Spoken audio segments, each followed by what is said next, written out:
طبيعة هذه الفقرة مشاهدينا الكرام أنه خارج الحدود. هذا الأب مكلوم مشاهدينا الكرام، والمبلغ كبير كبير جدا. الباقي عليهم يعني زي ما تقول محبوس ومسجون لمدة 3 سنوات بسبب حادث يعني عرضي، ما هو شيء لا له علاقة فيه ولا كان بالقاطرة، ورجع تقريبا ودعس واحد من الإخوة المواطنين السودانيين فقدر الله عليه. حكموا عليه بحكم المحكمة دية مبلغ وقدر كم 300,000 سعودي. ما هو مبلغ ولد؟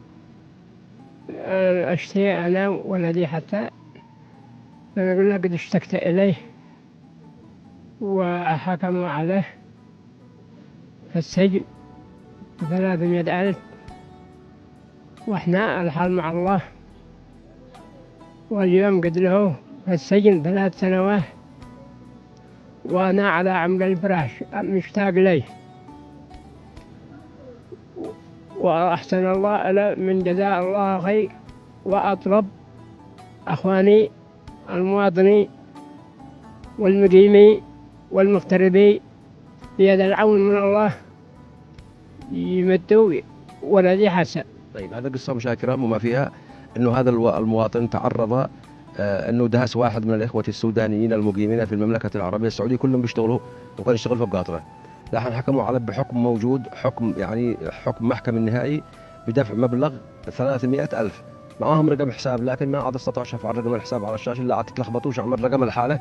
مشاهدينا الكرام مباشرة للتواصل والمساعدة بالله عليكم، وأتوسل إليكم وأنا أفدى لكم بأن تقفوا يعني مع هذه الأسرة لما له من أهمية، خاصة وأنه مسجون خارج الحدود، أمه في شوق ووالده في شوق وأسرته كلها في شوق. لمن يستطيع المساعدة فليقف مع هذه الأسرة لوجه الله بالتواصل ب770582825.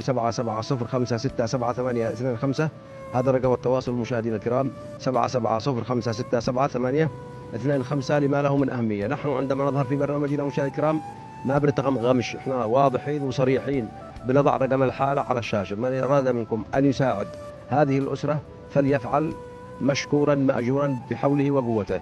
اعتبروها صدقة جارية لوالد الوالد، لمن لديه متوفي، لمن لديه متوفية اعملوا صدقة لوجه الله سبحانه وتعالى.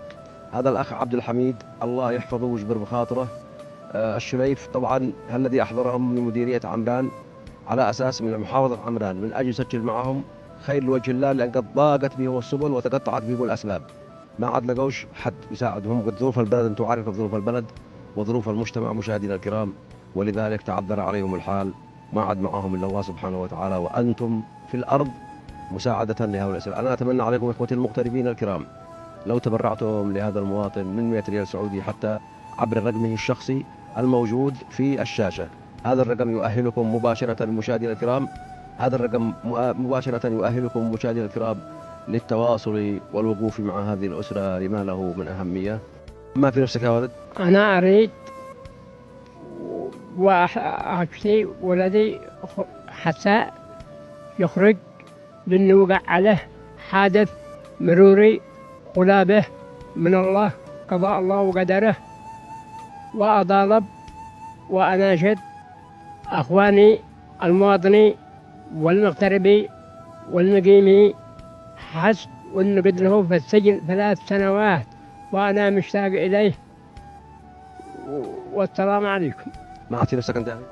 أنا أشد أخواني المغتربين وكل يمني وكل مغترب أن يوقفوا مع هذا السجين الذي له في السجن 3 سنوات بسبب حادث قاطر مروري في السعودية، وحكموا على الفدية وهذا الحكم، ورقم الحساب من وزارة العدل السعودي موجود.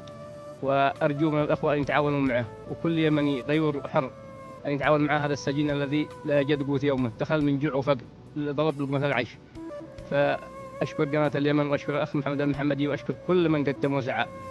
مجمل الكلام مشاهدينا الكرام أن هذا ابن هذا المواطن تعرض لحادث أن قدر الله عليه بأن دهس مواطن سوداني، وتقرر عليه من المحكمة شرعا وقانونا دفع مبلغ 300,000 ريال سعودي دية لهذا المواطن الذي استشهد.